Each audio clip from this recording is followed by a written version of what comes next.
Bien, mesdames et messieurs, bonsoir. Merci d'être présents à ce conseil municipal chargé sur des choses qui continuent la mise en place des différents capacités de participation, différents organismes nécessaires au bon fonctionnement de la collectivité. Et tout d'abord, je demande à Mme Castel d'effectuer le secrétariat de séance, à Mme Guido de faire la fête. Pour le conseil municipal. Antoine Véran. Présent. Michel Castel. Présente. Nicolas Braquet. Ghislaine Vicini. Présente. Roger Madjalaine. Présent. Présent. Monique de Grandy. Présent. Éric Girard. Ghislaine Ernst. Présent. Yann Véran. Présent. Daniel Taconi. Présent. Georges Robert. Présent. Evelyne Abeldit de la Marque. Présent. Gérard Marignane. Présent. Jeanne Penel. Présent.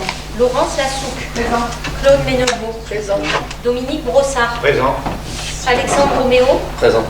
Éric Bernigaud. Présent. Gilles Peignan. Présent. Olivia Beteta. Présent. Michael Rosa. Présent. Valérie Bardi. Présent. Caroline Gricot. Présent. Lucas Bouzalmat. Présent. Manouna Bonnefond. Présent. Geneviève Cuny. Présent. Robert Tombadjian. Présent. David Corel. Présent. Merci.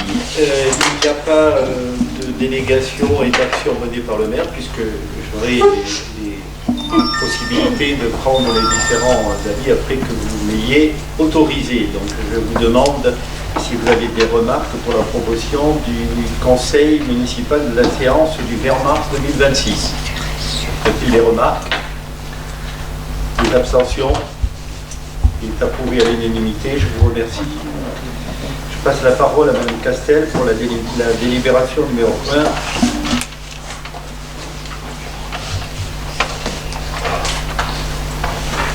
Alors, délibération numéro 1, fixation de l'indemnité de fonction du maire. Donc, l'installation du conseil municipal a eu lieu la semaine dernière, là, le 20, suite à l'élection, aux élections municipales du 15. Donc, selon l'article de loi qui est cité dans la délibération, qui est relative à l'engagement dans la vie locale et à la proximité de l'action publique, il convient de fixer les indemnités de fonction des élus locaux et en particulier ici du maire. Donc, je donne quelques petites informations qui sont importantes sur le sujet. Donc, le montant mensuel correspond à l'indice brut terminal, ce qu'on appelle l'IBT, qui est de 1027 au 1er janvier 2026. Et ça veut dire que cette indemnité, ce montant mensuel est de 4 110,52 €. L'indemnité du maire, elle est fixée comment? Donc elle est fixée par le barème qui est lié à la population, c'est-à-dire le nombre d'habitants de la commune, et selon un taux maximal de 58,3% de l'IBT, ce que j'ai expliqué tout à l'heure, l'indice brut terminal de la fonction publique. Donc, il convient également de respecter l'enveloppe qui est allouée aux indemnités de fonction des élus de la commune. Par conséquent, ici, il est proposé de minorer le taux de l'indice brut terminal, de le passer de 58,3% à 50%, ce qui représente une indemnité de 2055,26 € au lieu de 2396,44 €. Soit un delta de 341,18 €. Ce qui permet, par rapport à ce calcul, de respecter l'enveloppe, donc ce que j'ai dit tout à l'heure, des indemnités des autres élus. Cette indemnité est revalorisée, bien évidemment, au fur et à mesure de l'augmentation du point d'indice de la fonction publique. Donc je tiens à préciser qu'il est à noter ce geste solidaire de Monsieur le maire, qui doit être souligné par rapport à ce delta qui est annoncé de 347 €. Je vous ai donné tout à l'heure des petits centimes. 341,18 €. Le plafond pour le cumul des mandats est de 8 787 €. Donc je pense que je vous ai tout dit.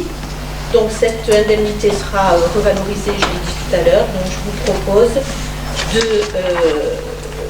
voter cette délibération si vous n'avez pas de questions à poser. Qui est contre? Qui s'abstient? Merci.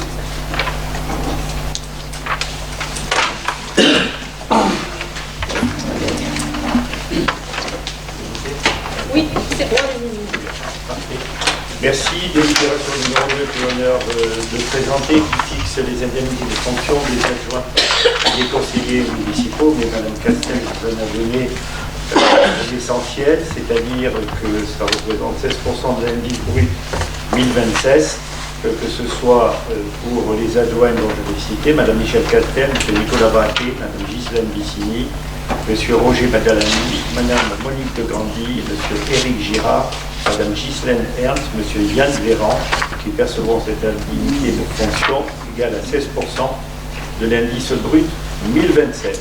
Et ensuite, Mme Danielle Taconi, Mme Jeanne Planel, il faut que je m'habitue, M. Gilles Ménian, M. Éric Bernigaud, conseillers municipaux au titre de leur délégation de fonction, d'une indemnité que j'ai souhaité égale aussi à 16% de l'indice 1027. L'ensemble de ces dispositions est porté dans le tableau récapitulatif que vous avez eu. Et les indemnités, comme l'a dit Mme Castel, seront revalorisées au fur et à mesure, mais aujourd'hui, on a peu de revalorisation dans la fonction publique. Voilà, y a-t-il des questions? Des oppositions? À l'unanimité, je vous remercie.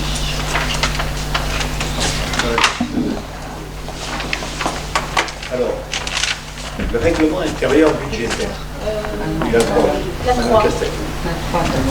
Alors, la délibération numéro 3, pouvoir délégué par le conseil municipal au maire en application des articles L2122-22 et L2122-23 du Code général des collectivités territoriales. Alors, le conseil municipal a le pouvoir et la possibilité de déléguer au maire certaines de ses attributions. Donc, il est proposé de charger M. le maire pour la durée de son mandat, c'est-à-dire 7 ans, de 26 attributions qui sont listées sur la délibération, dans des domaines divers et variés que vous avez donc retrouvés dans cette délib et dont vous avez pris connaissance. Je vous en donne quelques-unes pour info et pour une lecture et puis une démarche intellectuelle. Donc l'affectation des propriétés communales utilisées par les services publics municipaux, les tarifs de certains droits et services, dans le domaine financier, contracter tout emprunt à court, moyen et long terme avec la possibilité de renégocier, réaménager et rembourser de façon anticipée et de conclure tout avenant, pour la préparation, la passation, l'exécution et le règlement des marchés, pour les contrats d'assurance, pour les régies à créer, à modifier ou à supprimer. Au niveau des cimetières aussi, les concessions à délivrer ou à reprendre, à récupérer, exercer aussi le droit de préemption quand il y a des ventes, défendre aussi la commune et les intérêts de la commune et des habitants, régler les problèmes d'assurance des locaux et des véhicules municipaux, au niveau de l'urbanisme, le patrimoine, les permis. Les décisions pourront être signées par un adjoint, par délégation ou par un conseiller municipal, par délégation donc du maire, selon l'article L21-22-18 du Code des collectivités territoriales. Là-dedans, il n'y a rien de nouveau. En cas d'absence ou d'empêchement de M. le maire, les délégations de pouvoir seront momentanément exercées par moi-même en tant que premier adjoint. Voilà, il n'y a rien de particulier, mais étant donné qu'il y a une nouvelle élection, cette délibération est obligatoire. Donc si vous n'avez pas de questions, je vous propose de... Moi j'ai quelque chose à dire là-dessus. Oui. Donc effectivement, en ce qui concerne la délibération... Vous parlez plus fort. Pardon. Je disais qu'en ce qui concerne la délibération, on ne met pas en cause le fait d'avoir une délégation de maire, qui est effectivement utile pour assurer la continuité et l'efficacité de l'action publique. Néanmoins, au regard de ce qu'on voit là, on a quand même des compétences déléguées qui sont énormes. Monsieur le maire a un pouvoir de décision, mais quand même un pouvoir qui est un pouvoir seul, finalement. aussi bien sur les finances, sur le foncier, sur le marché, sur le choix des entreprises, sur l'endettement, sur le plafond d'endettement, je ne sais pas, je crois que c'est 700 000, je ne suis pas certaine. Mais voilà, et les emprunts. Donc nous, il nous semble, je pense, essentiel de garantir un suivi qui soit régulier, transparent du dossier. Et pour cela, j'ai 2 questions à vous poser. D'abord, comment vous garantissez cette transparence? Et est-ce qu'on peut néanmoins avoir dans l'année au moins un retour régulier de tout ça, c'est-à-dire au moins 2 fois par an? Est-ce que vous pouvez nous faire un petit retour? Parce que je pense que c'est bien qu'on est là et c'est bien qu'on sache quand même les choses au fur et à mesure et pas au dernier moment. Voilà. Vous l'avez vécu dans un ancien... Je ne parle pas de mon vécu, monsieur le maire, je vous parle de ce que je fais à l'heure actuelle. Oui, oui, vous l'avez vécu dans un ancien monde. Je vous réponds d'abord, madame, sur les marchés, vous avez une commission d'ordre dans laquelle vous allez, j'espère, désigner des gens tout à l'heure, puisqu'on va la faire, c'est la commission d'appel d'offres. Ensuite, toutes les délégations qu'effectue le maire, c'est ce que je vous ai dit en préambule de ce conseil, puisque je n'ai pas obtenu ces délégations, je n'ai pas pu vous rendre compte. Mais la loi m'oblige à vous rendre compte de l'ensemble des actions qui sont menées dans le cadre de ces délégations. Donc votre question, elle est chaque tout le temps. conseil. Chaque conseil, à chaque quel conseil, rythme? vous avez Mais chaque le compte conseil. rendu. Chaque conseil. Ça a toujours été le cas. Toujours été le cas. Ça a toujours été Dans le cas. les PV du conseil, vous avez les délégations qui sont obligatoirement rendues. Dans tous les PV. Ok, donc tout va bien. Voilà. Merci. Et clair, net, et c'est important pour la démocratie, puisque vous prononcez ce mot assez souvent, donc c'est important qu'il y ait le compte rendu. Qui est fait à chaque Mais fois. qui a toujours été fait. Ça peut peut-être échapper, mais en tout cas, ça a toujours été une obligation de la loi. Qui est contre? Pardon, excusez-moi. Qui est contre? Qui s'abstient? Merci.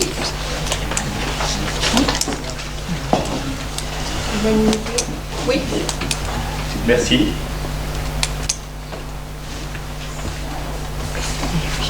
Alors, monsieur le maire. Le règlement intérieur, vous l'avez reçu. Il est à l'identique depuis 5 mandats. 2 éléments, il régit tout le fonctionnement et je vous engage à y prendre connaissance, notamment sur les temps de parole, sur les questions écrites, les questions orales, qui sont les points qui permettent d'éviter tout conflit et toute remarque. Ce règlement intérieur, il est d'un modèle qui est le modèle 90% des mairies, et on a fixé à l'identique de la précédente mandature, mais des précédentes mandatures. Donc j'espère que vous en avez pris connaissance. Si vous avez des observations, on veut bien les entendre. Et voilà. Donc si vous êtes d'accord, c'est le document qui gérera cette partie-là du conseil municipal, donc qui est contre, qui s'abstient. Non, mais je vais demander quelque chose. Non, merci. Ah, pardon. Juste, je voulais vous demander, bien que ça soit noté,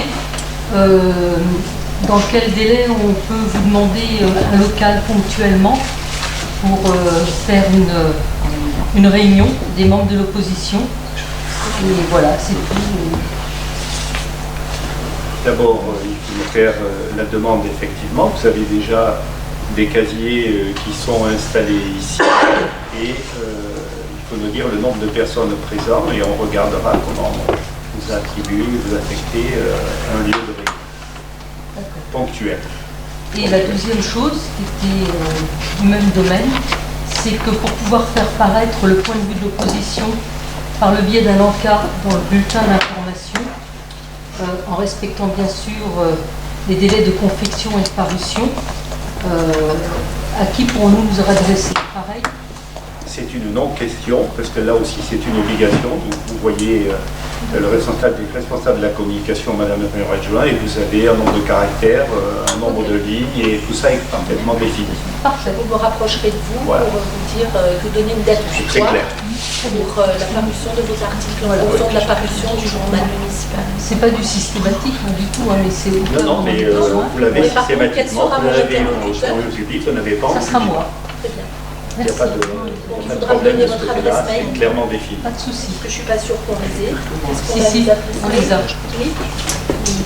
Mais Mais vous me la donnez. Voilà. Ok. Pas d'autres questions? Pas d'autres remarques? Qui est contre? Qui s'abstient? Je vous remercie.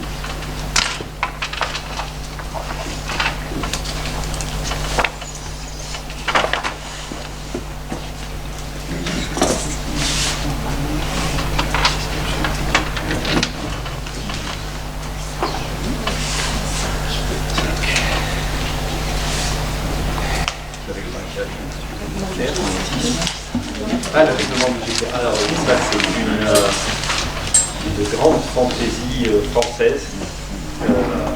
Ça date, je ne sais pas longtemps d'ailleurs. C'est, il faut le lire hein, quand même, l'adaptation du règlement budgétaire et financier. Ça a été mis en place quand on a changé de la M14 pour la M57. C'est des documents à fournir complémentaires, souvent redondants, mais ponctuels et demandés par souvent la direction des finances publiques, voilà, auxquels on s'adapte et on s'abstient, mais c'est très lourd à gérer. J'ai une question Sur ce sujet. là-dessus, une toute petite question. Oui. J'ai lu et on est sur un taux de fongibilité à 7,5%, ce qui est le plafond autorisé par la M57. Il y a une raison profonde en fait ou pas? C'est juste la question comme ça, hein, je sais pas. Je ne sais pas où le prendre. Je peux vous répondre. Tu peux? Oui. Moi, Le je taux ne de sais pas où le fongibilité, prendre. en fait, il permet, dans le cadre de l'exécution du budget, de pouvoir basculer d'un chapitre à l'autre. Oui. Et en fait, toutes les collectivités utilisent cette possibilité-là pour éviter en fait de faire des décisions modificatives du budget. D'accord. Voilà. C'est le seul avantage Donc de la on bascule M57. sauf les charges de personnel, mais sinon des dépenses qui n'auraient pas été Ouais, c'est ce que j'ai suffisantes vu. sur C'est ce que j'ai voilà. vu. Toutes les collectivités prennent ce ratio-là parce qu'il permet une souplesse au niveau nous de l'exécution lorsqu'on a des mandats à payer tout simplement. Ok. Et ce taux est Pour que ce accepté soit par plus le rapide. PDG. Non mais ça je sais, non, mais c'était une question comme ça parce que justement on est au plafond et je me disais si on est au plafond c'est qu'il y a une marge de progression tout le long quoi. Et de toute façon, c'est pareil, dès lors que cette fongibilité est utilisée, elle en est rendue compte à la séance du conseil qui suit dans le cadre au même titre que les délégations. Ok, merci.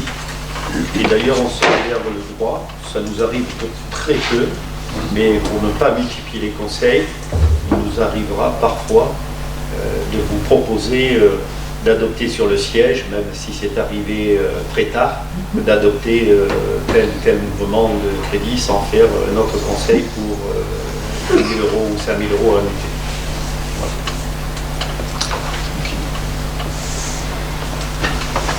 Les abstentions, les oppositions, merci.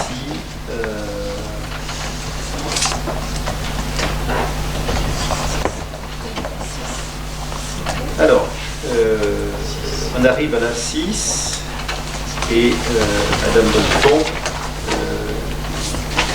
nous avait envoyé un mail demandant la présentation sur lequel on vous a répondu, mais par contre vous avez omis, je suppose, je ne sais pas, qui est le titulaire et qui est le suppléant dans cette commission d'appel d'ordre. J'ai David en titulaire et Obi en suppléant. Donc c'est M. Corel qui est titulaire et M. Tombadjian. Ok. Est-ce que vous acceptez un vote à main levée de notre liste et de votre liste, ou bien vous souhaitez un vote à bulletin secret? On peut faire un vote à main levée, on n'a rien à toucher. Ok, donc je liste. La liste d'Antoine Véran, le titulaire, Nicolas Braquet, Monique de Grandy, Daniel Taconi, Georges Robert. Les suppléants, Roger Bagdalani, Janine Vanel, Ghislaine Bissini, Gérard Marignane, la liste de Madame Bonnefond, titulaire, Monsieur David Cohen, et Monsieur Robert Tombadjian, suppléant. Là, vous convient? Exact. Donc, qui est pour, qui est contre, qui s'abstient. Donc, adopté à l'unanimité. Vous serez convoqués en principe. Les horaires que l'on retient, parce qu'on a des consultants, on a souvent les parties prenantes de service d'offre qui sont présents, c'est en principe dans la semaine de 10h à midi. Et vous êtes prévenus largement à l'avance. Avec les dossiers. Je peux vous poser une question, John? Oui. Au sujet de la, de la commission d'urbanisme, il n'y en a pas? Non. Non, d'accord. Même si c'est fortement conseillé. Il n'y en a pas. Il y a des groupes de travail, il n'y a pas de commission. C'est clair.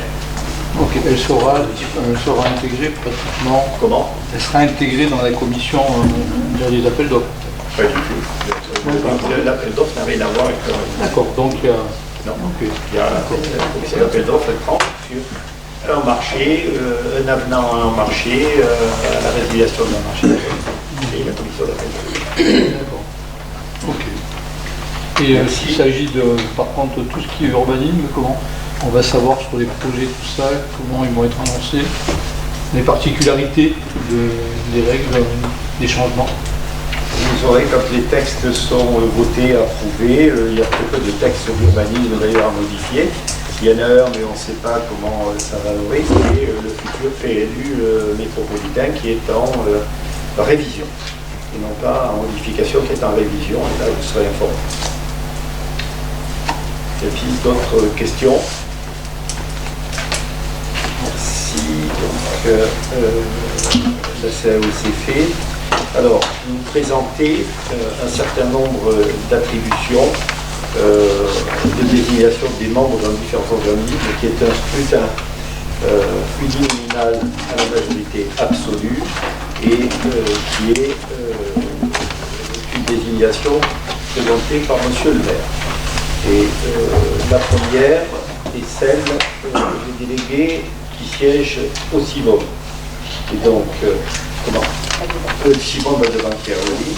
Donc, cette délégation est composée moi-même et Georges Robert qui me représente, notamment à la commission des travaux auprès des délégués titulaires, auprès du CIVOM. Et merci, ça fait beaucoup d'années qu'il travaille et qu'il gère ce poste-là et qui est très publicité au niveau du CIVOM par sa qualité de son travail. Merci, mon cher Georges. Les deux délégués suppléants sont Madame Plamiel et Monsieur Girard, qui, pour différents dossiers qui sont gérés par le CIVOM, peuvent nous représenter. Avez-vous des questions, des particularités? Y a-t-il des oppositions, des abstentions? Je vous remercie. Le prochain, c'est la délégation au CITIAM. Elle est tenue par moi-même, puisque j'ai longtemps été membre du bureau et que je risque d'y revenir. Donc par moi-même et Éric Girard, qui a un poste dans cette délégation, avec d'autres dans ses prérogatives, toute la mise en place dans cette mandature. Donc, je voudrais revenir, Mme Castel a dit tout à l'heure 7 ans, c'est certainement 7 ans, mais le texte est un aller-retour entre le Sénat et l'Assemblée pour définir si c'est 6 ans ou 7 ans en fonction des différentes échéances électorales. Il y a conflit avec la présidentielle, donc on pense que c'est 7 ans, mais aujourd'hui le texte n'est pas parti. Y a-t-il des abstentions? Titulaire, oui, Antoine Laurent titulaire et Éric Girard suppléant. Ça, c'est ici, la Fédération nationale des commissions. D'accord, tout le monde est d'accord? Pastorales. Et les communes pastorales, je rends hommage à Antoine Laurent, qui était membre du bureau et qui a beaucoup participé pour arriver à faire en sorte que cette association ait une représentation nationale maintenant, voire internationales, par des accords notamment particuliers qui ne sont pas encore arrivés chez nous. Mais en tout cas, il y a beaucoup d'endroits, notamment dans les domaines, il y a des accords transfrontaliers pour la maire de Liège, qui a monté ça, a fait un travail remarquable, reconnu aujourd'hui au niveau national. Je désigne Yann Véran en tant que titulaire par rapport à l'agriculture et moi-même en délégué suppléant, parce que je risque d'avoir des fonctions hautes dans le domaine de l'agriculture des propriétaires. Qui est contre? Qui s'abstient? Les membres de la Fédération nationale des communes forestières. Là, c'est la même manière. Donc là, je suis membre du bureau. Et donc, je souhaite le rester pour essayer de développer. Et d'ores et déjà, on a lancé un premier dossier de reboisement pour continuer. Et je propose à Yann Véran de m'accompagner dans ce domaine-là de la forêt, qui va avec l'agriculture, puisqu'à la métropole. Et vous n'acceptez pas d'avoir une troisième sont dans la personne? même délégation. Comment? Vous n'acceptez pas d'avoir une troisième personne? On n'accepte pas d'avoir pas non. C'est une question. C'est très Parce que défini. comme il était intéressé, C'est c'est pour défini, ça. mais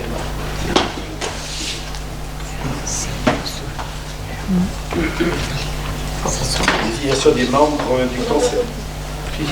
Il n'y a pas d'abstention, d'opposition. Je vous propose maintenant une délégation au Conservatoire départemental de musique. Je veux remercier. On est au taquet aujourd'hui des financements, du nombre de places disponibles et je veux rendre hommage à tous ceux qui s'en occupent, qui s'en sont occupés et qui ont fait un très gros travail et qui portent ses fruits. Et vous aurez d'ailleurs noté cette date le 4 juillet, qu'est-ce qui vous confirme? Bien le 4. Le 4 juillet, en première partie d'une soirée estivale un peu spécifique, on a obtenu auprès de Marie-Amélie Ginesi, qui est présidente du conservatoire, et il y aura en première partie de cet festival 20 minutes, une demi-heure de spectacle donné par le conservatoire à cette date-là. Je propose donc en titulaire Michel Castel et en suppléant Ménian Gilles. Des questions, des oppositions. C'est un engagement financier important. Et ça fonctionne très très bien. Je vous remercie. Le correspondant de défense qui déjà est président, qui a pris la relève pour piloter quelqu'un qui a beaucoup d'estime et qui a beaucoup donné, Madame Arlette Cassard, et c'est Monsieur Gilles Ménian. Y a-t-il des oppositions, des abstentions?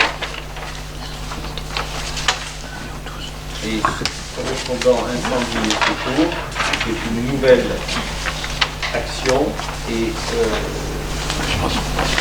je désigne Monsieur Barignane Gérard et Monsieur Lucas Bozelman. Y a-t-il des oppositions, des abstentions? Je vous remercie. Et je passe la parole à Madame Castel concernant le recrutement de saisonniers.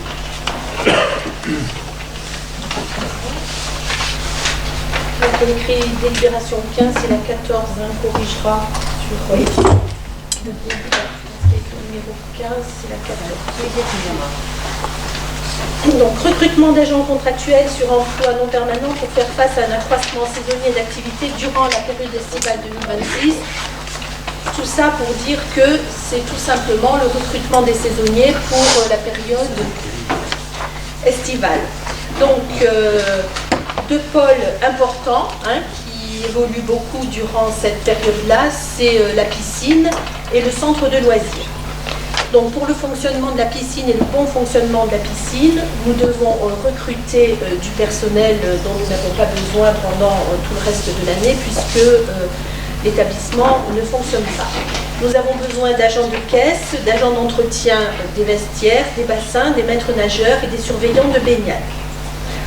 Donc nous avons besoin de 2 agents en caisse du 27 juin au 30 août, c'est la période d'ouverture de la piscine, de 11 agents pour l'entretien des vestiaires du 27 juin au 30 août, d'un agent technicien pour la mise en eau, le fonctionnement, l'entretien et la fermeture de la piscine du 1er avril au 30 septembre. Donc c'est plutôt que les années précédentes parce que les bassins sont remplis et qu'on a besoin d'une maintenance. 5 agents pour l'entretien des bassins du 27 juin au 30 août, avant et après la fermeture et l'ouverture au public. Il y en avait 4 en 2025. Pourquoi 5 cette année? Parce qu'on a réparti en fonction des disponibilités des agents et des jeunes qui se proposent de travailler. 3 postes de surveillants de baignade du 15 juin au 30 août. Pourquoi le 15 juin? Parce qu'il y a une ouverture anticipée de la piscine pour les scolaires de Levins, pour qu'il y ait une familiarisation avec le milieu aquatique, puisque ça fait partie des programmes aussi de l'éducation nationale. Donc ces 3 postes de surveillants, eh bien, ils sont tenus par des personnes qui ont l'habitude de travailler et qui renouvellent leur contrat chaque année. Donc on est très content de les fidéliser. Cédric, Estelle et Yannick. Un chef de bassin du 15 juin au 30 août, donc sur la même période évidemment, qui est Franck. Donc tous ces responsables de bassin évidemment ont les diplômes nécessaires et qui sont obligatoires pour intervenir sur ce type d'établissement. Ensuite, le centre de loisirs. Alors là, le centre de loisirs, c'est un grand poste et un gros poste d'emploi saisonnier, puisque nous employons 24 postes d'adjoints d'animation pendant l'ouverture du centre de loisirs, donc du 4 juillet au 16 août. Cette période est répartie entre les différents agents, bien évidemment. Les effectifs sont importants, des enfants accueillis au centre de loisirs, et évidemment les quotas d'encadrement sont respectés. Le projet pédagogique PEDT est mis en place depuis plusieurs années, donc c'est pas nouveau, vous êtes tout à fait au courant de la mise en place de ce projet qui est en place donc depuis plusieurs années, qui fonctionne très bien, qui est reconnu par les instances et par la CAF, qui est notre principal partenaire financier. Ce n'est pas l'État qui intervient, c'est uniquement la CAF et la collectivité. Je voulais souligner l'excellent travail qui est fait sur le terrain par nos agents qui sont en place et qui sont vraiment à l'écoute des besoins des enfants et des familles. Ce PEDT, il est à disposition, on le connaît bien, et il a des axes principaux qui sont sur le bien-être et le respect de l'enfant, l'inclusion de l'enfant avec la prise en charge des difficultés particulières que peuvent avoir certains enfants, et la cohésion d'équipe, parce que justement s'il y a une cohésion d'équipe, il y a évidemment, ça transpire sur le bien-être des enfants.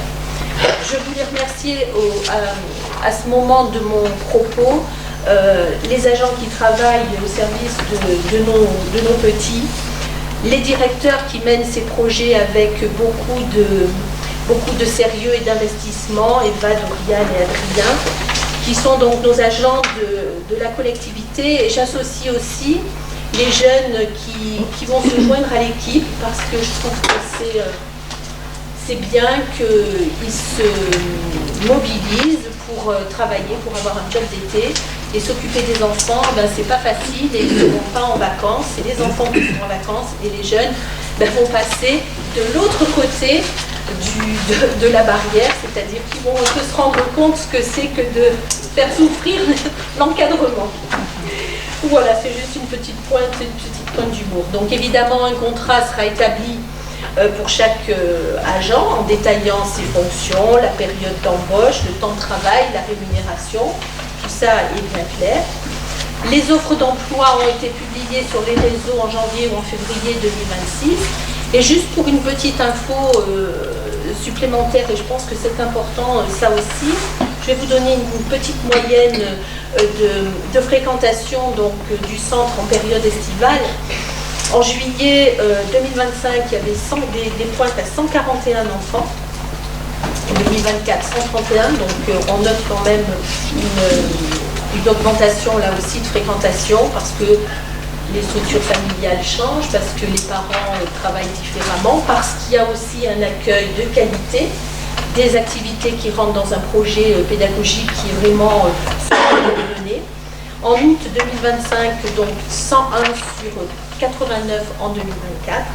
Et donc on a des pointes à 135 en août et 161 en juillet sur 161 en 2024 et 157 en 2024. Donc c'est vraiment un pôle d'activité et de vie important et qui nécessite l'embauche de ces agents pour que le service tourne bien.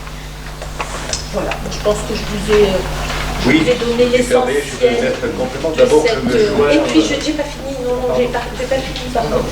Je voulais remercier aussi Valérie et Céline qui sont bien au fait de tous ces contrats à établir pour ces personnes. C'est pas évident, hein, surtout quand il y a des contrats sur l'été, sur juillet et août pour nos agents saisonniers qui ont droit aussi à des vacances. Et donc on essaie d'arranger tout ça pour que le service fonctionne bien. Donc merci à Céline et merci à toi. Tu transmettras. Bon voilà, moi je crois que je vous ai tout dit pour qu'on puisse voter, mais si tu veux rajouter quelque chose. D'abord, je me joins à tous les remerciements et je voulais dire des choses très précises. D'abord, c'est pas le fait du maire.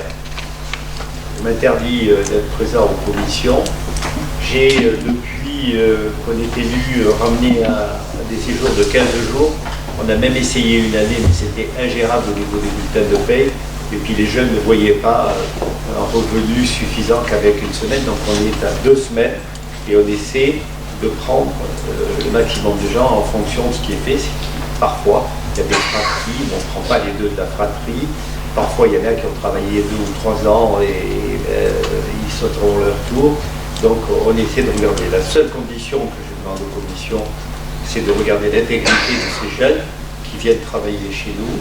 C'est leur premier bulletin de paye, d'avoir une tenue correcte, le respect des gens qui croisent, que ce soit à la piscine et tout, et nous sommes très satisfaits.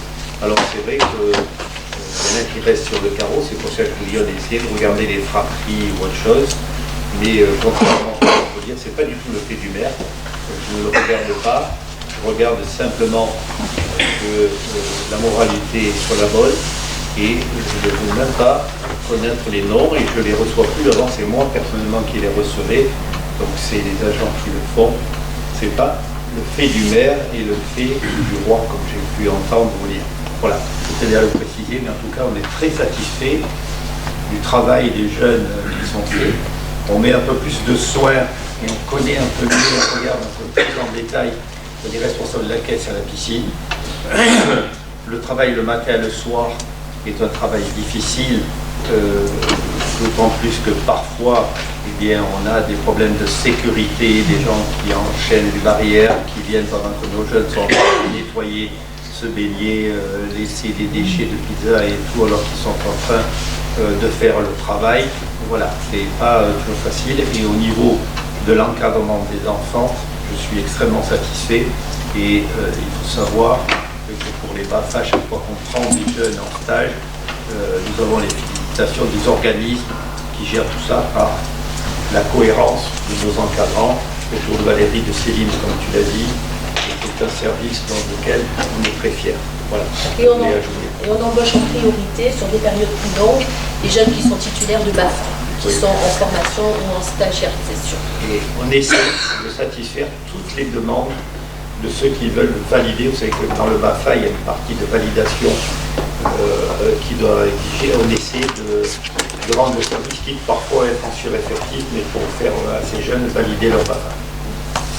Et très souvent, des jeunes qui ont travaillé et qui n'ont aucune qualification, qui rentrent dans le quota qui est autorisé, eh bien, ont envie d'aller plus loin, de poursuivre une formation, de se qualifier et de passer le BAFA et puis peut-être après le BAFA. Enfin, voilà, ça peut être un tremplin pour une petite qualification et peut-être une vie professionnelle après dans l'animation et l'encadrement. Voilà, je crois qu'on a fait le tour. Si vous n'avez pas de questions, on peut passer au vote. Qui est contre? Qui s'abstient? Merci. Merci, Mme Castel. La parole est à Mme Clanel.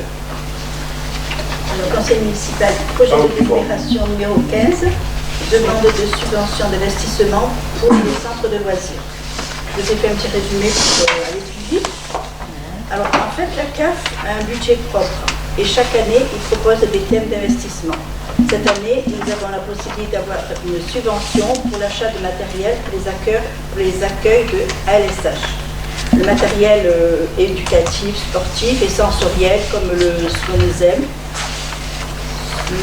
qui vient des Pays-Bas. Voilà.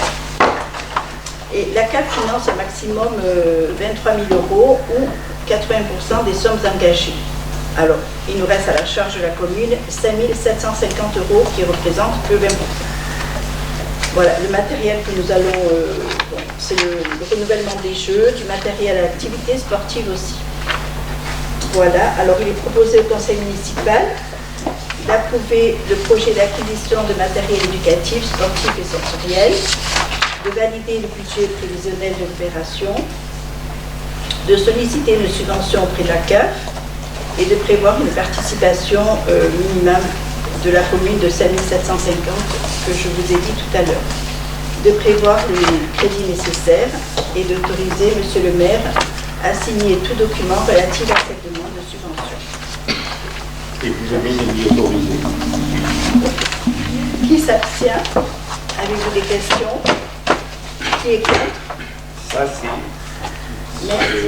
ça nous est proposé directement, ce n'est pas nous qui l'avons sollicité, de par la qualité des services que l'on rend et du travail qui est effectué, et du taux de fréquentation qu'on a sur toutes ces activités. Donc merci à Céline, merci à Laura, merci à tous ceux qui travaillent.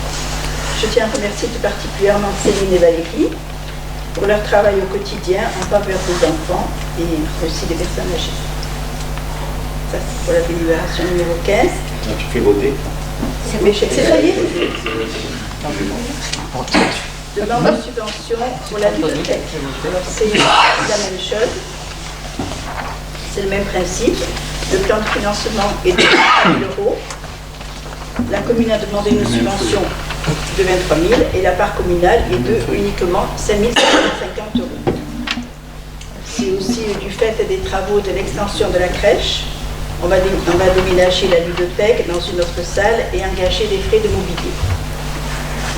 Cela permet de renouveler aussi les jeux de la bibliothèque et aussi les actions. Il y a aussi la cuisine dont j'anime une fois par mois, la broderie, les créations de bougies et divers ateliers. Et aussi les prêts des jeux. Voilà, alors il est quand même proposé au conseil municipal d'approuver le projet d'acquisition de mobilier, de valider le budget prévisionnel de l'opération, de solliciter une subvention à la hauteur de 23 000 €, de prévoir une participation minimale de la commune de 7 750 € et de prévoir les crédits nécessaires au budget, d'autoriser Monsieur le maire à signer tout document à cette demande de subvention et engager les démarches nécessaires à la réalisation de ce projet. Qui a des questions? Qui est contre? Je précise que dans le cadre des travaux, la bibliothèque et tout ce mobilier dans lequel on a été doté seront installés dans la salle Saint-Guiron, de manière avec des armoires et de pouvoir accueillir la bibliothèque, mais toutes les autres activités qui se tiennent dans la salle Saint-Guiron, puisque l'extension des 6 places, mais surtout la mise aux normes de la crèche nous a obligés à déménager la bibliothèque. Merci. Bon. C'est tout bon. Bien. Décision numéro 17 qui concerne la résiliation du marché de maîtrise d'œuvre, l'opération de création d'un restaurant scolaire et de locaux pour la LSH et la restructuration du groupe scolaire de Saint-Maur.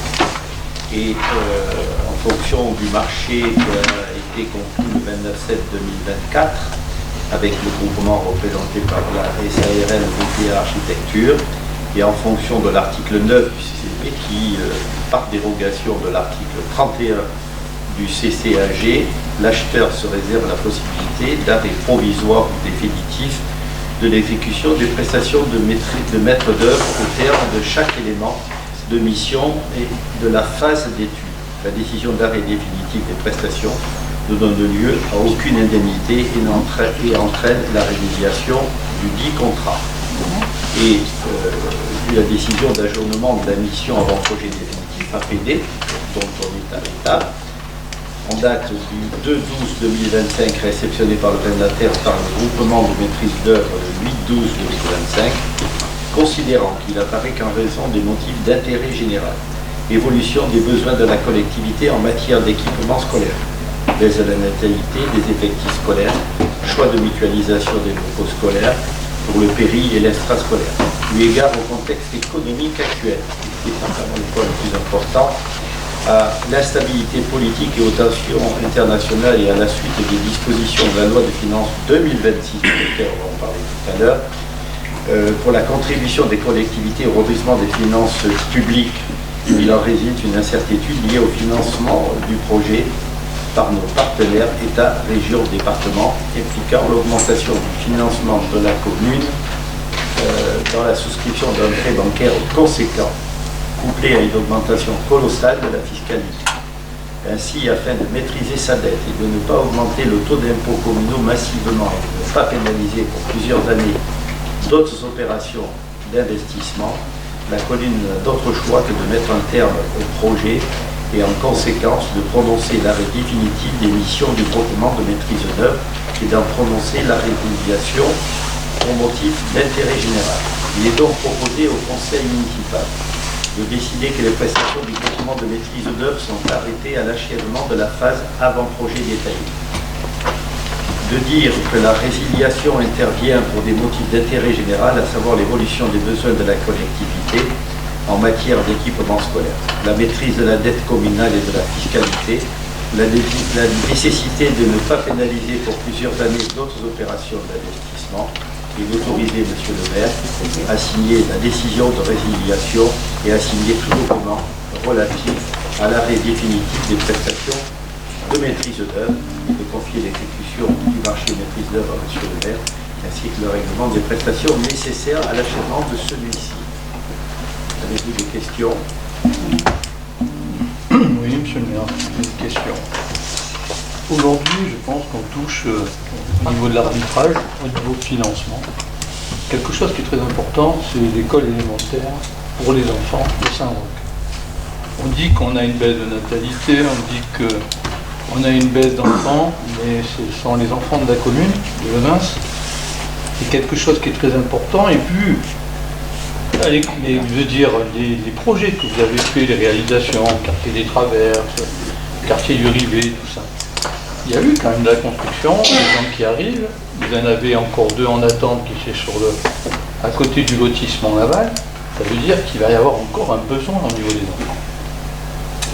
Et aujourd'hui, je suis tout à fait d'accord avec vous au niveau de la dette et au niveau de la charge fiscale que le François, je vous rejoins là-dessus. Par contre, là où je ne suis pas d'accord avec vous, c'est l'arbitrage. L'arbitrage sur des investissements que vous êtes en train de projeter, qui sont tout autres, sur un manque, comment dire, de gestion un peu auparavant, par le contexte d'une maison de santé qui va se retrouver à un endroit différent, avec un terrain qui va être très difficilement, comme je veux dire, réalisable, avec un projet, on sait qu'il va commencer, mais on ne sait pas quand il va finir, et son coût. Et donc aujourd'hui on se retrouve avec l'argent. On est en train de parler des écoles, pas de la maison de santé. Hein. Oui, mais c'est lié, parce qu'on parle d'investissement, monsieur le maire, on parle d'investissement. Vous voyez, donc je vous dis, je vous rejoins sur le fait de la fiscalité et tout ça, mais aujourd'hui quand même on touche à quelque chose de très important chez les enfants. Et parce que l'arbitrage que vous avez décidé, pour moi je pense, qu'il n'était pas bon, qu'au contraire c'est la priorité des enfants, l'école élémentaire Saint-Roch. Quand je vois que mes enfants, les miens, il y a pratiquement 20 ans, sont passés par cette école élémentaire, j'en suis d'ailleurs très, très content, et quand je vois le résultat de l'évolution de cette école, quand même 20 ans après, pas grand-chose. et ça, et d'avoir des enfants qui sont là, on va être obligé que si jamais, vu encore les programmes ou l'urbanisation qui va reprendre avec, on sait, vous voyez, tout tourne, et les enfants, on va les envoyer où? Ben, par des dérogations qu'on devra payer, et dont on aura fait une économie sur quelque chose qui est très important, c'est l'avenir de la commune. Ce sont nos enfants et l'école élémentaire, vous voyez ce que je veux dire. Je ne suis pas contre la maison de santé, je vous rejoins là-dessus aussi, mais je pense qu'on aurait pu faire autrement. Vous voyez ce que je veux dire? On aurait pu faire autrement. Pardon? Vous avez terminé? Oui, j'ai terminé. Merci. Pour laisser tomber la maison de santé, mais quand même, arrêtez. Je croyais que vous aviez arrêté, que vous aviez compris. Il semblerait que non, il faudra peut-être refaire de la pédagogie.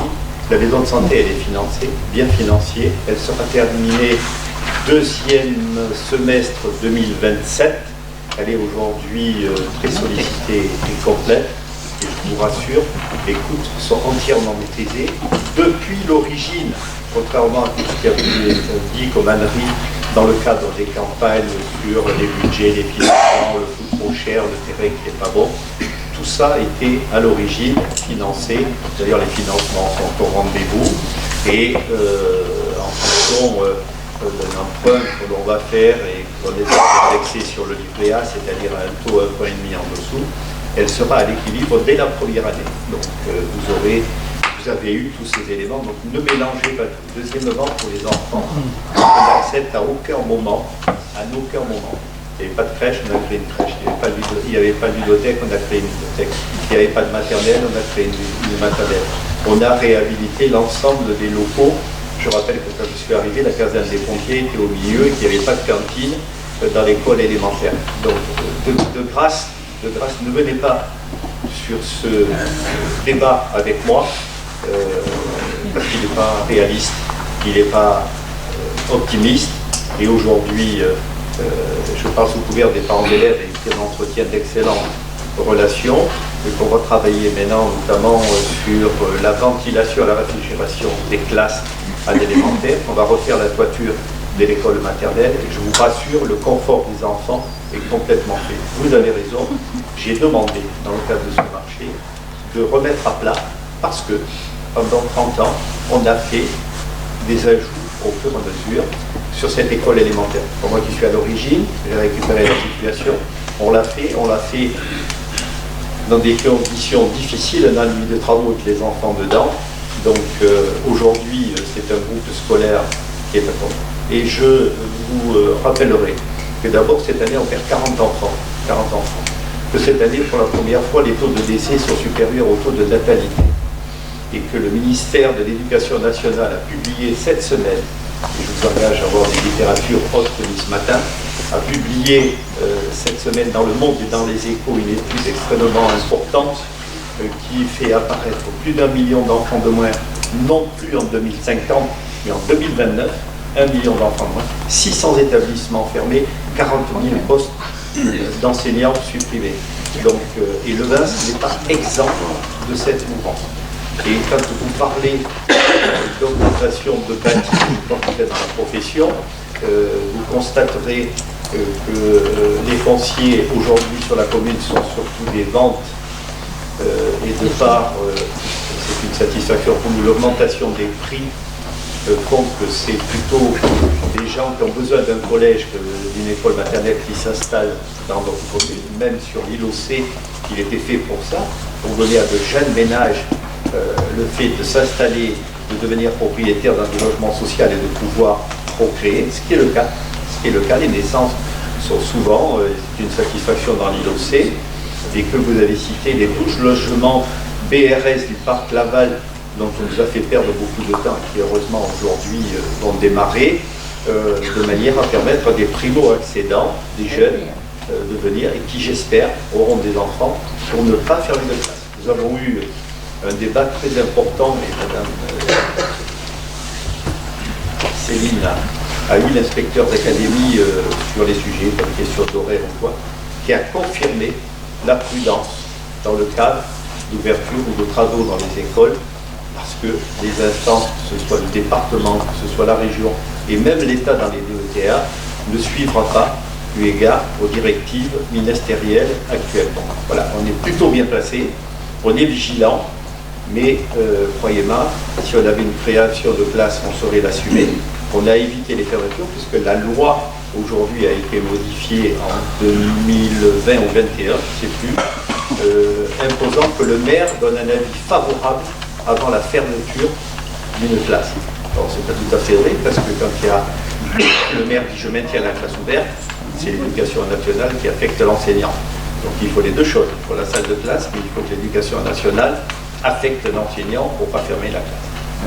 Donc on est parfaitement en phase, je regrette aussi, mais c'est nécessaire de se projeter pour savoir où on va dans les années à venir. On a des fonciers à acquérir, on a un stade à mettre, on a des sécurités à mettre en place, tout cela sera fait. Encore une dernière question.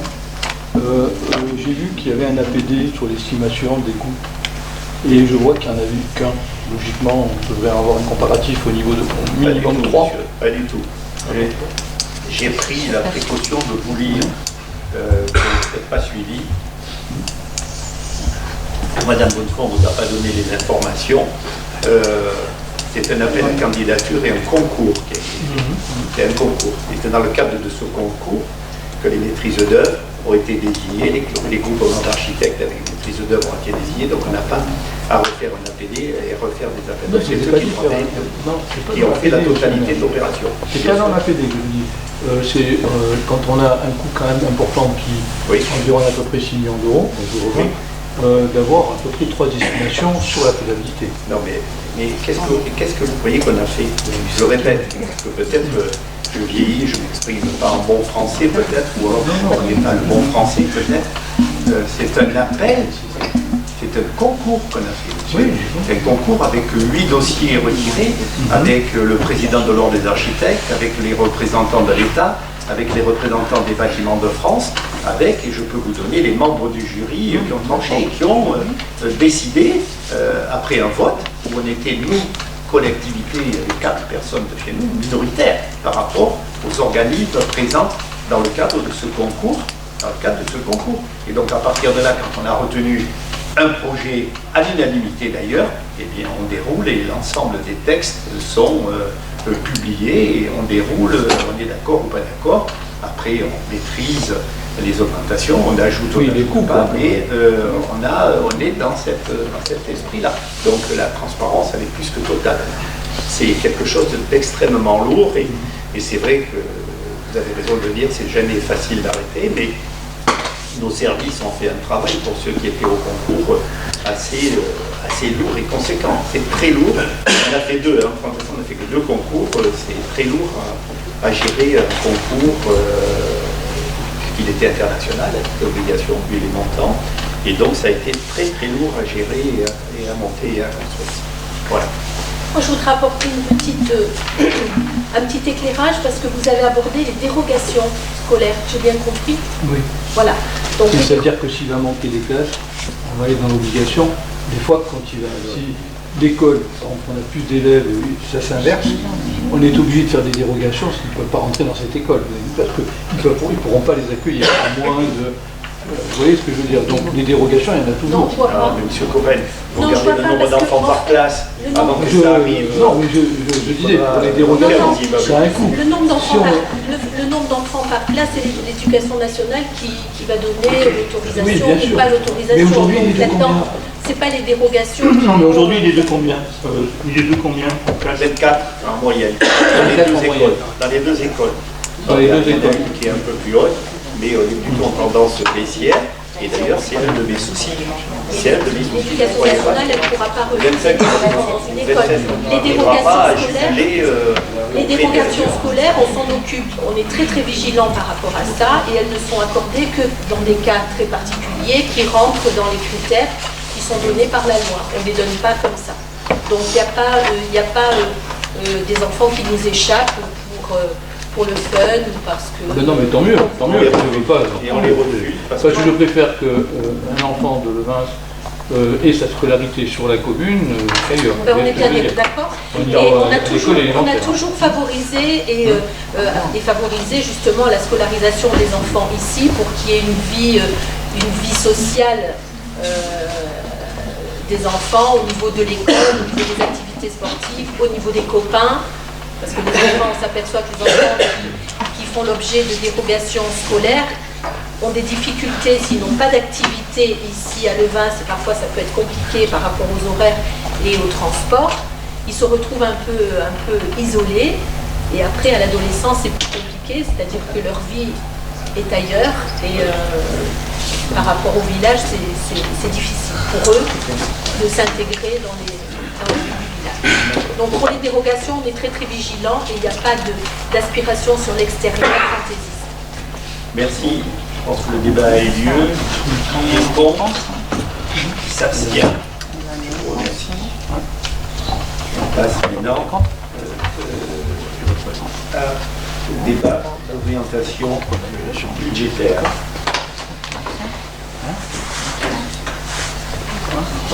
Donc ce débat d'orientation budgétaire, on va le faire de façon assez dynamique. Je précise que c'est un débat, il n'y a pas de vote. Il y a un simple constat pour faire apparaître que ce débat a bien eu lieu. On va le faire à trois mains, c'est-à-dire avec Elena qui est notre Bajdalani. On va le faire à trois mois. Moi, je ferai simplement un commentaire et un chapeau sur les perspectives économiques. Vous aviez déjà donné une certaine lecture en fonction des évolutions qui sont présentes, et notamment dans les activités internationales que vous vivez.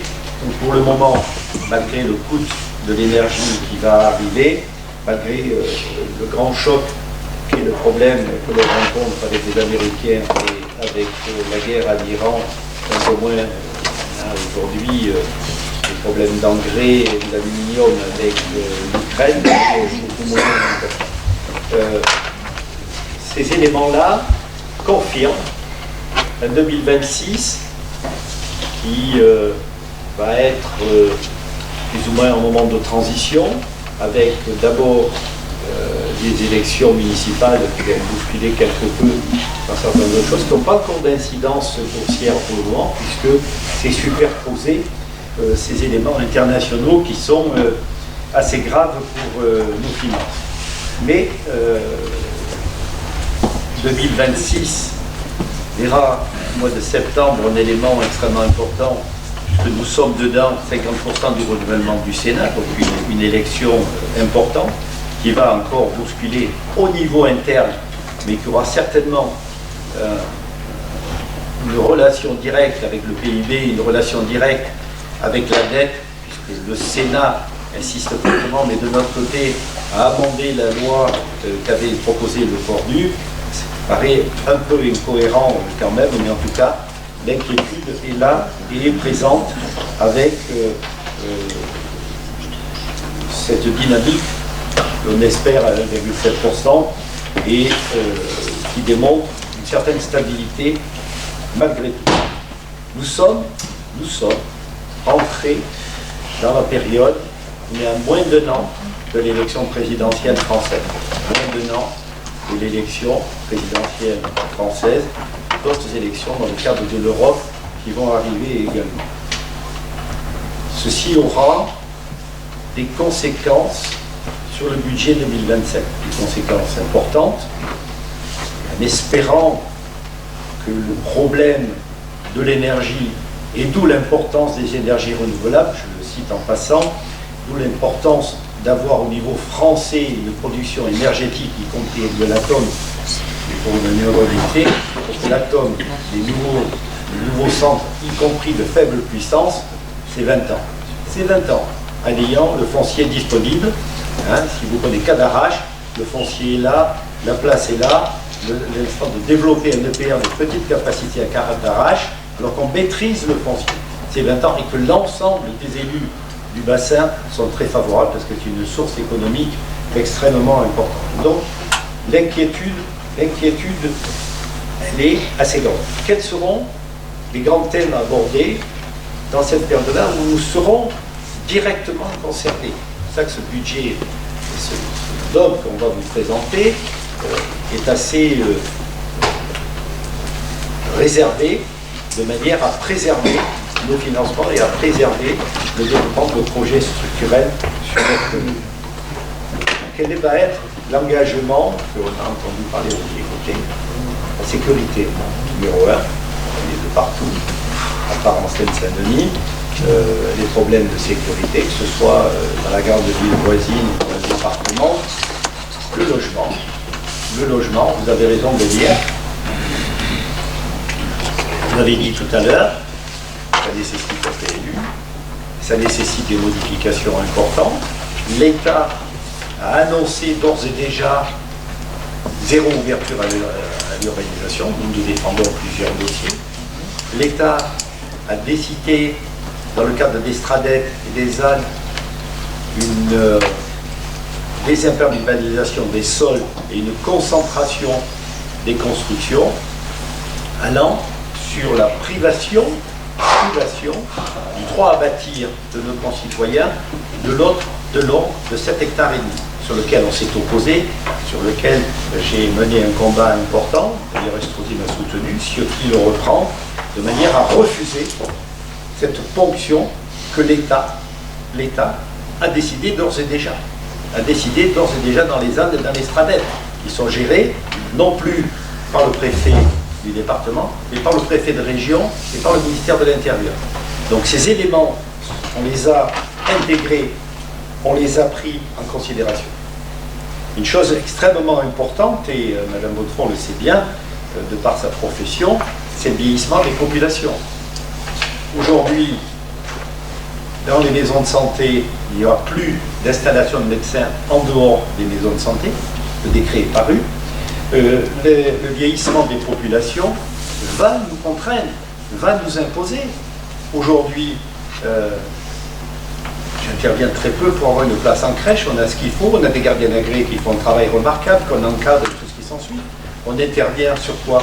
Des places au SSR, des places à NEHPAD, des places pour le maintien des personnages à domicile. Et je souligne là la qualité du travail fait par le CCAS, Mme Ghislaine qui est là, et remercier Élodie pour tout le travail qui est fait. On va atteindre 13 000 heures d'intervention. 13 000 heures d'intervention. 10 salariés. C'est pas rien, et on est au taquet dans les financements, et je suis inquiet pour le développement. C'est pour ça qu'on va essayer de regarder. J'ai eu une réunion avec le conseil d'administration de l'EHPAD et du SSR pour voir quelles possibilités. L'ARS est fermée, elle n'a aucun crédit d'ouverture de nouveaux lits. Aucun crédit d'ouverture de nouveaux lits. C'est assez dramatique.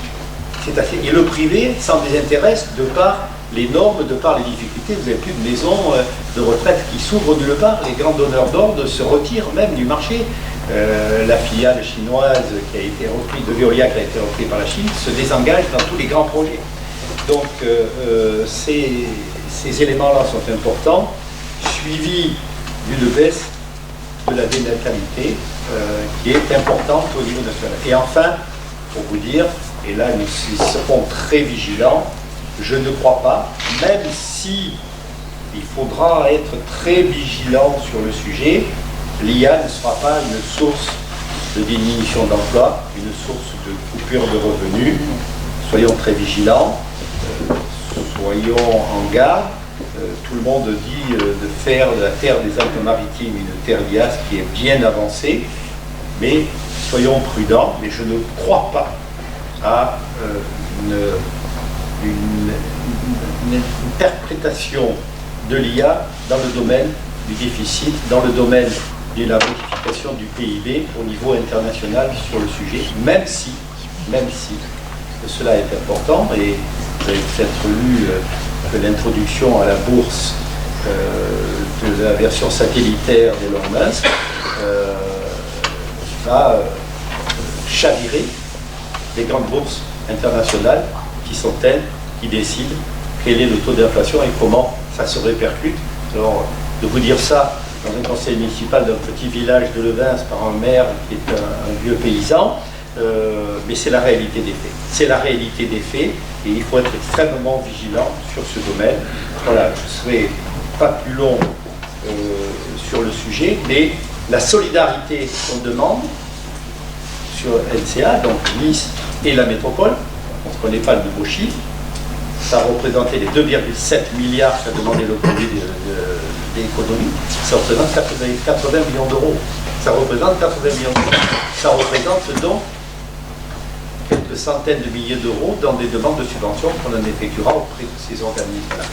Voilà ce que je voulais vous dire assez rapidement.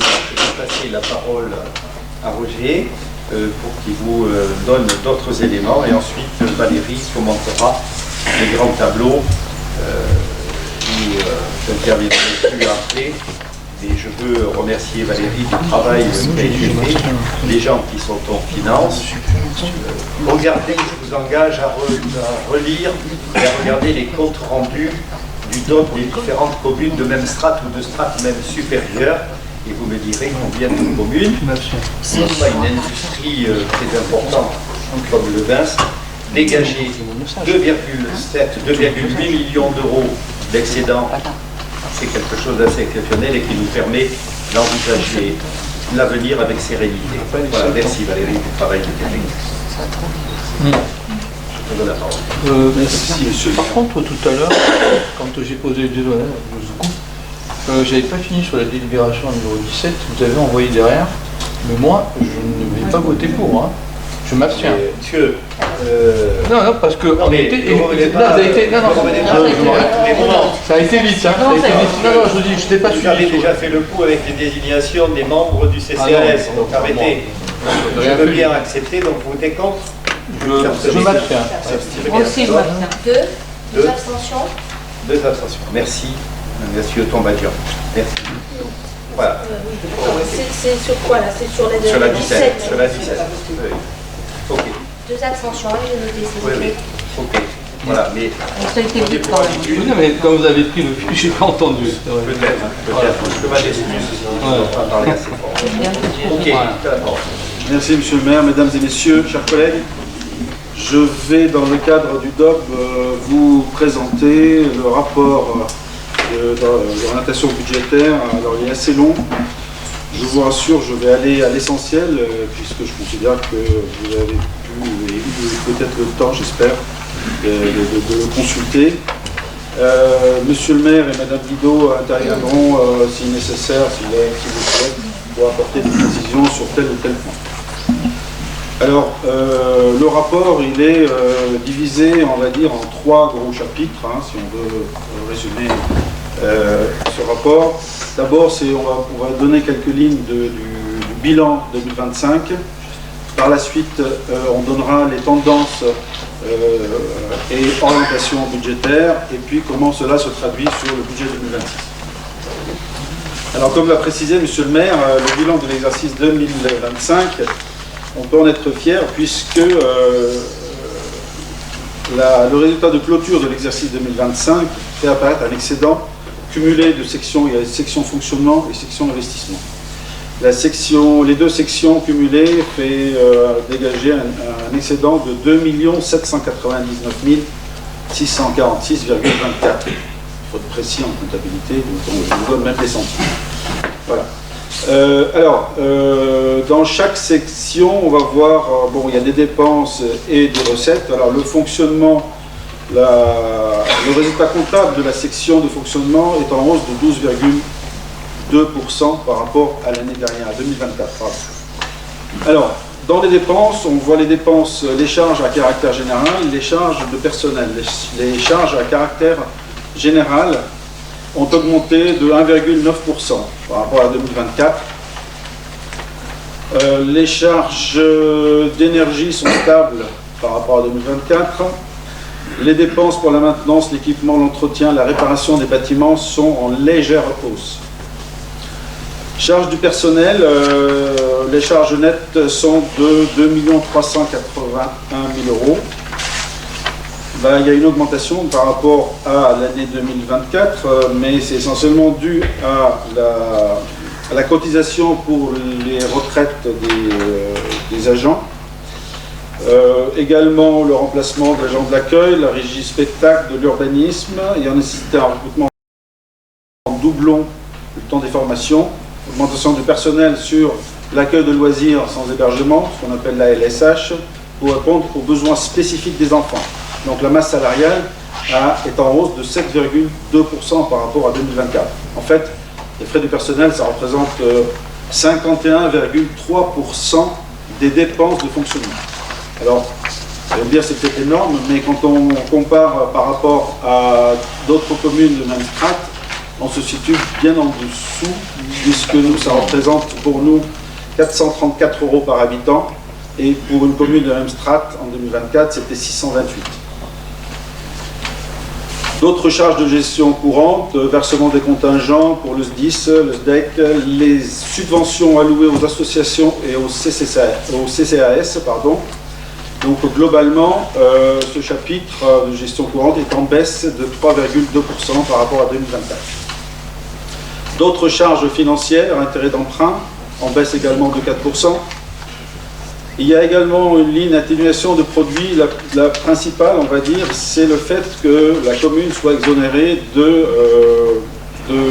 par rapport à la loi SRU, de verser environ 80 000 € de pénalité parce qu'on n'a pas les 25% de logements sociaux. Mais on n'est pas exempté? Exempté en 2025. C'est ce que je viens de dire. Il y a bien eu, il a été exempté, hein, Oui. par rapport au quartier des travailleurs. Les 3 dernières années, on vient d'être à Et là, on a été de nouveau, 2028. on est de 2026 à 2028 exempté également.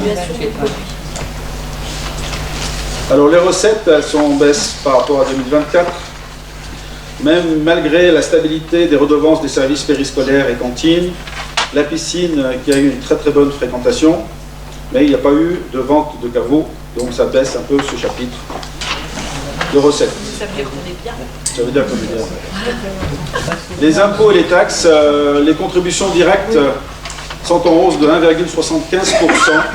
Ça c'est dû en fait à la valorisation des bases qui sont imposées par l'État.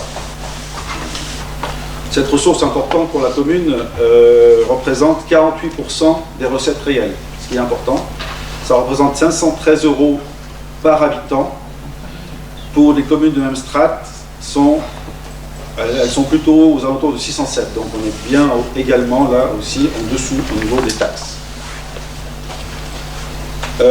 Les dotations de l'État sont en hausse de 3,17% par rapport à 2024. La commune a perçu 801 000 € en 2025 et l'ensemble des dotations est en hausse de 5,44% par rapport à 2024. Nous avons également perçu 246 412 € de la CAF au titre de l'accueil de loisirs et la ludothèque.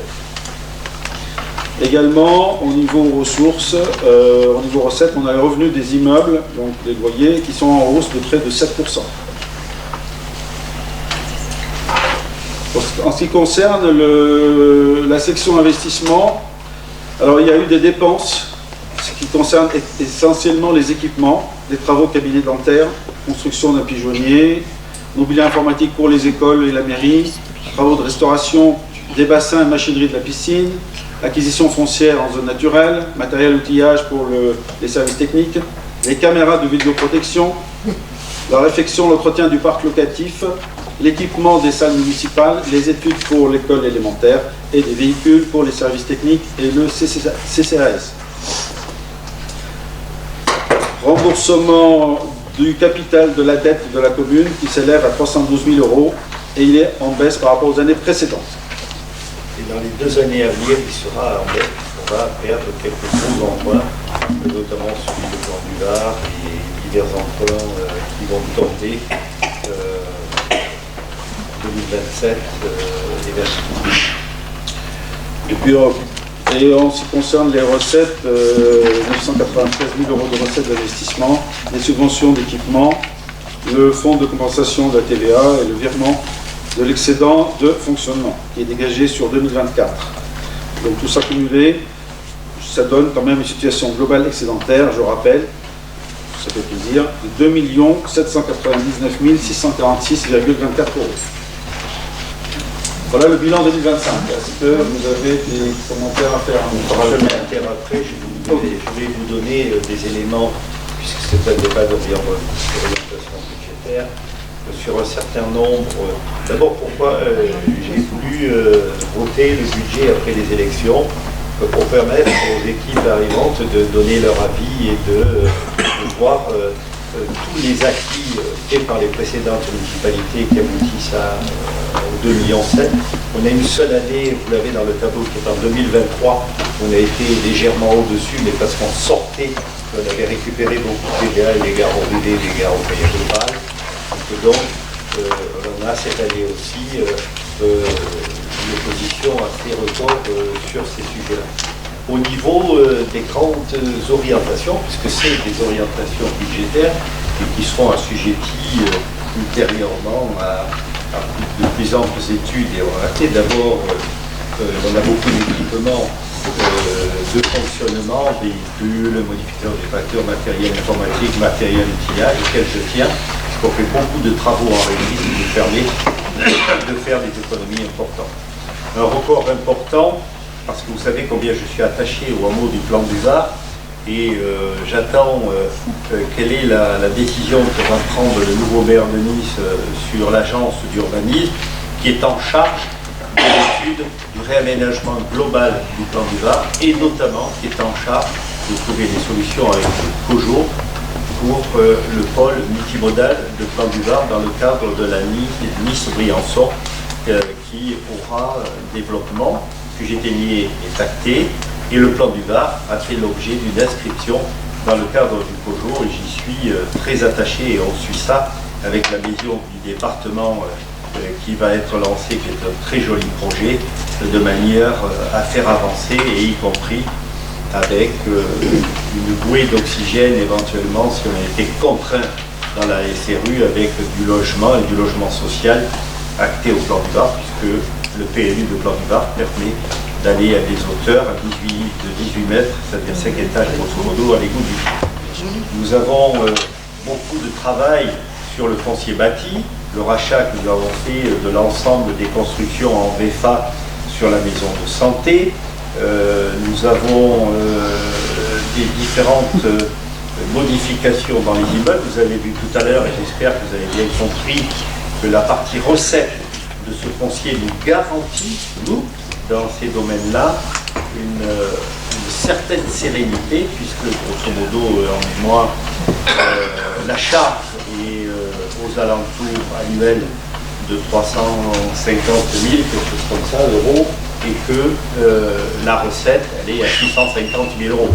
Donc on a les moyens de financer les investissements que l'on veut faire, ne serait-ce pour ne pas être tributaire de la charge, ne pas être tributaire de l'impôt, ne pas être tributaire des différentes subventions. On sait travailler avec nos recettes et les investissements qu'on a fait de nombreuses années pour réhabiliter tout le foncier bâti de la commune.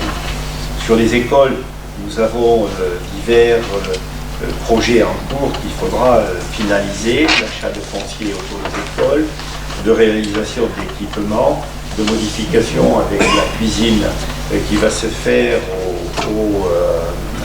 au collège. Beaucoup de travaux, on a commencé par la piscine de réhabilitation qui nous donne une visibilité avec une excellente qualité sur les 10 ans à venir, mais on traitera ce sujet avant les 10 ans bien entendu, puisque c'est un des sujets qui revient régulièrement à la demande, chaque jour ce qui s'appelle. Donc on va lancer les consultations pour le renouvellement du stade de foot, des vestiaires, du City Stade à Acré, que nous travaillons, et ça démarre en octobre je pense, l'extension et le réaménagement pour la mise aux normes de la crèche, la ludothèque qui revient vers le village, les travaux de la Madone avec une partie de toiture et une partie de la façade qui est celle à l'ouest, qu'on a déjà fait en partie et qu'on va faire, la création de la ferme municipale, la création d'une boîte de dessert pour des lots aux petits doigts nous permettant de récupérer des recettes et différents travaux de voirie. On a à la marge quelques extensions de réseau d'eau pour régulariser ce qu'on appelle des branchements d'eau, de rajouter quelques tronçons où c'est possible, un petit peu d'assainissement et de réaliser voilà, quelques pistes qui sont aujourd'hui l'extension de la vidéoprotection. Voilà les éléments que je voulais vous dire et je me suis aligné, mais je l'ai oublié. il y a un élément de mesure dans les collectivités qui est le nombre d'années pour annuler une dette. Ce nombre d'années, il est calculé, si on consacrait tout notre argent à rembourser tout, à faire le fonctionnement, il donne un nombre d'années nécessaire pour réaliser ça. Dans les grandes collectivités, on est entre 10 et 12 ans. La norme a été un peu repoussée actuellement à 14 ans, mais c'est plutôt de ça. Commune de Levin, c'est à 3,5 années. 3,5 années. Tendez le couleur, une oreille, 3,5 années. Donc ça veut dire qu'on a une situation relativement simple. L'autre élément important, c'est le coefficient d'autofinancement courant qui mesure l'aptitude de la commune à autofinancer des investissements après avoir couvert ses charges. C'est-à-dire on paye tout, l'électricité, l'eau, les travaux, les emplois en cours, et il nous reste une somme d'argent. Cette somme d'argent, pour la commune de Levin, il est inférieur à 1, parce que c'est la norme, et nous on est à 0,84, ce qui le gage d'une capacité à investir de façon sereine. Et de la même manière, le coefficient d'endettement qui mesure le poids de la dette par rapport aux recettes de fonctionnement, c'est ce que je vous ai dit, par rapport au parc locatif par exemple, il doit être inférieur à 20, à 1. À Levin, il est à 0,75. Voilà quelques éléments de satisfaction que je voulais vous dire aussi. Je vous engage à bien regarder dans ce débat d'orientation budgétaire les annuités. On n'inhibe pas notamment la charge du Givonne d'un tiers qui va tomber, puisqu'elle est essentiellement concernée par les travaux que l'on a fait pour faire le Merlon, pour protéger et donner encore une possibilité au plan du Nord de se développer, de s'améliorer, et c'est ce que l'on va faire. Eh bien, cet emprunt important qui vous avait été imposé pour réaliser les Merlons, la sécurité de tout le plan du Nord, va bientôt tomber dans le cadre de ces emprunts. Voilà ce que je voulais vous dire, et maintenant, si vous avez des questions, bien sûr, dans la mesure où on a les réponses, on est prêt à vous répondre. J'ai une question. Parce que justement, c'est sur la fin de votre intervention, parce que c'est ce qui m'intéressait particulièrement. En fait, moi j'ai lu que on allait avoir 1,65 million d'emprunts à faire prochainement pour les divers travaux. Les divers travaux, j'ai pas envie de reciter. 1,650 million. C'est ça, c'est ça. Et effectivement, comme vous dites, enfin, je suis tout à fait d'accord avec vous sur les 0,75, 0,84, sur les 3 ans et demi. Mais peut-être que vous m'avez donné l'élément de réponse, mais je me disais, on a un encours aujourd'hui de 4,3 millions d'euros d'endettement. Est-ce que vous avez prévu justement de compenser cet emprunt? C'est juste la question, parce que ça va alourdir l'endettement, on va allonger. Alors certes, on n'arrive pas aux 10-12 ans, c'est évident, mais on passe à 38% d'encours d'endettement. C'est juste ma question. Quand vous empruntez, alors déjà, savoir qu'on est allé très loin. Et c'est pour ça, et je l'ai dit, et je vous engage à cesser ces polémiques et d'en faire... C'est pas une polémique. C'est juste comme ça parce que je m'intéresse. Laissez-moi terminer. Laissez-moi terminer. Je vous engage à le prendre aussi, à nous soutenir et à avancer. Pourquoi 650 sur la maison de santé? Parce que ces 4 000 euros, on va prendre en charge une partie de l'accès, une partie des équipements, et que notamment on va équiper un centre de cardiologie intégrale avec l'ensemble des appareillages qui seront pris en charge par la collectivité de manière à pouvoir accueillir. Donc on a déjà les accords par exemple du professeur Ferrari,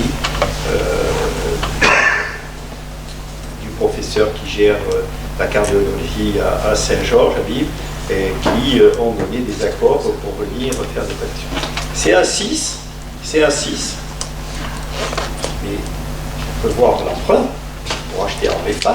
D'abord, je me souviens quand même qu'on a payé 230 et quelques, qu'on a vendu plus de 300. On n'a déjà pas perdu d'argent, et que cette masse d'argent, je parle de mémoire, grosso modo, la charge représente 300 et quelques, et la recette représente plus de 20 000 euros de delta au profit de la commune. Donc c'est 1,6 d'emprunts sont productifs, c'est-à-dire qu'ils sont compensés et ils seront productifs par la recette dégagée par les locations aux médecins, aux prestataires, aux kinés, au département pour les assistantes sociales de la maison de santé. C'est ça la réalité des chiffres. La partie logement, les 10 logements qui sont faits à côté, sont pris en charge intégralement par la maison départementale de santé, c'est-à-dire les MAM, qui fera de Levens d'ailleurs un point d'expérimentation. Et il faut qu'on soit extrêmement vigilant. Il y a un encadrant, donc ça va générer 2 ou 3 emplois en totalité, donc un pour gérer ces logements, dans lequel nous sommes en train de nous associer avec l'EHPAD qui va développer 2 cellules permettant de regarder comment on adapte dans l'insertion les problèmes de santé et à quel moment on sait reprendre à notre compte des jeunes, des moins jeunes, qui pourraient trouver avec un encadrement, en ayant un métier, en payant un loyer et un emploi que peut-être on générera nous-mêmes. Exemple, dans l'entretien des cages d'escalier, des parkings. On pourra peut-être gérer un emploi qui sera pris dans ces logements derrière, parce qu'il faut qu'il y ait un engagement, un salaire et une visibilité des choses. Donc, oui, c'est vrai, on augmente la dette, mais de notre côté, on augmente de façon significative. Je ne vous cache pas qu'il y a 2 ans en arrière, quand on a fait les premières simulations, on était plus pessimiste que ça. Aujourd'hui, j'ai Tane Valérie qui est débordée complètement, mais j'ai Roger et toi, avec la caisse des dépôts sur un prêt indexé sur le livret A, c'est-à-dire aujourd'hui à un taux. Tous les calculs qui ont été faits avec des taux à plus de 4%. On est aujourd'hui à moins de 2. Donc vous voyez que le delta nous permet d'avoir une marge de profit beaucoup plus générale. Et je vous réponds directement. Ne soyez pas en souci, le chantier sera beau, le chantier sera fini à temps, les parkings seront prêts, le stationnement sera là et les médecins sont là. Je les reçois fin juin tous pour le présenter définitivement, puisqu'ils ont déjà donné leur équipement et tout, et on est, ne croyez pas qu'on rêve, on est dans le choix matériel et le choix du mobilier. On en est là aujourd'hui. Les appels d'offres sont positifs et terminés. C'est fini, c'est de l'histoire ancienne. Le budget est bouclé. Ne vous inquiétez pas. On ne s'inquiète pas. Voilà. Dans les dépenses d'équipement, il y a quelque chose de peut-être que j'ai entendu. Il y aura certainement des engagements de la part de la métropole, de la nouvelle gouvernance de la métropole, au niveau des voiries et des sentiers communaux.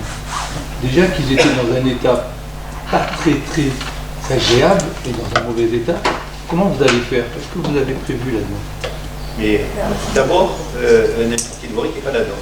Sur nos voiries à nous, que ce soit au parc Laval et que ce soit partout, on a des programmations qui sont faites et on avance. Et je vous engage à vous promener quand même. On a peu de voiries qui sont extrêmement dégradées, contrairement à ce qu'on peut entendre, et y compris au Mian. Donc cette partie-là du travail est largement prévue. Non mais je sais, M. Corrède, on sait où vous venez, on sait qui vous êtes. Je peux tout entendre, M. le maire. Je ne peux pas rentrer dans une polémique avec vous, mais je vous mets en garde. Ne venez pas me dire qu'il y a des trous à boucher sur la route. Voilà. Soyez vous voulez que je vous fasse des photos niveau. Non, je prends du niveau. Écoutez, monsieur le maire, ça fait 30 ans, vous savez, voilà. monsieur le maire. Bien sûr que ça fait 30 ans. Ça fait 30 ans, je peux vous faire des photos si vous voulez, mais bon, vous savez, je sais. Budgétaire, non, mais au niveau voirie, ça coûte rien. Non, monsieur le maire. Ne se désengage pas, non seulement ne se désengage pas, mais on prévoit de mutualiser avec le département les voiries pour donner un non, mais attendez, je vous demande, non, monsieur le maire, je vous demande pas. Vous avez toujours, vous pensez, quand on vous demande une autoroute, monsieur le maire, vous pensez toujours qu'on vous demande, non, c'est ce que je vous demande. C'est un entretien, je veux dire, régulier, normal, pareil, je comprends aussi la situation économique, les besoins, mais là, quand même, ça devient même presque de la sécurité. Il faut qu'il y ait un entretien. Si on fait un entretien régulier, ça va nous coûter certainement moins cher que si on reprend tout, on est d'accord. Mais là, cet entretien régulier, dans certains secteurs, ne sont pas faits. C'est pour ça que je vous posais la question. Vous connaissez le chemin René Pouchol à Levens? Bien sûr, je les ai tous faits avec mon métier. Est-ce que vous êtes déjà passé à René Pouchol? Vous êtes déjà passé, chemin René Pouchol à Levens? Oui. Oui, d'accord. Qu'est-ce qu'on a fait? On a refait tout le sous-sol, Oui. l'eau, l'assainissement. Oui. Qu'est-ce qu'on a fait? On a investi, on a repris, nous, la réfection totale, et l'ensemble du chemin René Pouchol a été refait. Il nous reste un morceau, c'est des travaux d'Enedis, on va continuer et qu'on va terminer. Vous voulez que je continue? Non, mais voilà. Non, mais dans le fait, non, monsieur le maire, c'est dans le fait que vous m'amenez sur quelque chose, vous croyez que je vous demande ça? Là, je veux dire la totalité de la rénovation. Non. Ce que je vous demande, c'est un suivi de rebouchage des trous réguliers, des choses comme ça. Il y en a, et vous savez, et c'est vraiment. Écoutez, c'est simple, et ça ne mange pas de mal. Monsieur Corrèze, Oui. ne venez pas participer, on est prêt à vous écouter, à vous entendre. Ne venez pas nous donner des leçons d'entretien de voirie, ou de réseau d'eau, ou de réseau d'assainissement. Je veux dire, il y a 30 ans, d'abord, ce n'est pas le sujet du débat d'orientation budgétaire. Et Oui, deuxièmement, vous parlez du réseau d'eau, monsieur le maire, réseau d'eau. aujourd'hui, le premier poste en diminution, c'est les voiries. Monsieur. Oui, mais vous parlez de réseau d'eau, vous prenez le chemin des millions, vous savez pertinemment qu'il est très faible. Vous le savez. Vous voyez, même pas, j'en ai parlé. Vous savez très bien. Ah oui, vous avez vu la pression? On n'en a pas.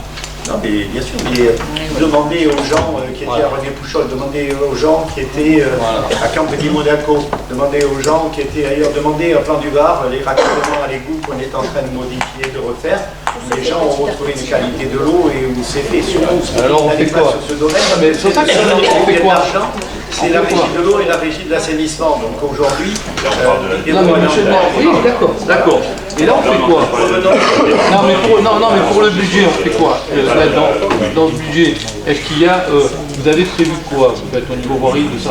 c'est dans notre fonctionnement quotidien. Eh oui, mais je le regarde, il est Vous ne faible. voyez pas que je mets les services techniques au chômage? Non mais il est faible, je n'ai pas dit ça.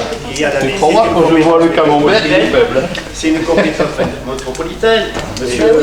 Monsieur Oui, je Braquet sais. était ce matin sur l'extension de chemin pour faire de l'enrobé. Et tous les jours, c'est notre métier à réaliser ce genre de choses. Écoutez, Donc, tous bah, les jours. Voilà. je vous écoute et Sur le j'espère que ça ira l'orientation mieux. budgétaire, est-ce que vous avez d'autres formulations?